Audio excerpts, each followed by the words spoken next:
எங்களோட வாழ்க்கையில் நிரந்தரமான சந்தோஷமோ நிரந்தரமான கவலைகள் ஒன்று எதுவும் கிடையாது. எல்லோருடைய வாழ்க்கையிலும் இந்த கவலைகள் சந்தோஷம் மாறி மாறி மாறுது தான். அதனால் எங்களோட கஷ்டம் எங்களோட வழிகள் என்று நாங்கள் அடுத்தவரிடம் சொல்லும் பொழுது அது அவர்களுக்கு வெறும் கதையாக மட்டும்தான் இருக்கும். ஆனால் எங்களுக்கு தான் அதனுடைய வலியும் வேதனையும் ரொம்ப அதிகமாகவே இருக்கும் இல்லையா? அதனால் பிறரிடம் என்னுடைய வழிகளையும் வேதனைகளையும் சொல்லி தீர்வு பெற்றுவிடலாம் அல்லது ஆறுதல் பெற்றுவிடலாம் என்று ஒரு பொழுதும் நீங்கள் நினச்சி கொள்ளாதீங்க. உங்களுக்கு நீங்களே ஆறுதலாக இருந்துருங்க. எங்கள் அவரவர் வேலையை பார்க்கறதுக்கு அவங்களுக்கு நேரம் இல்லாமல் இருக்குது.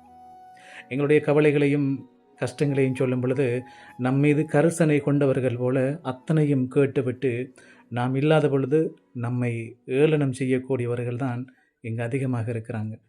எங்களை நாங்களே வலுப்படுத்தாத வரைக்கும் நாங்கள் கண்ணீரோடு தான் வாழ வேண்டி வரும்.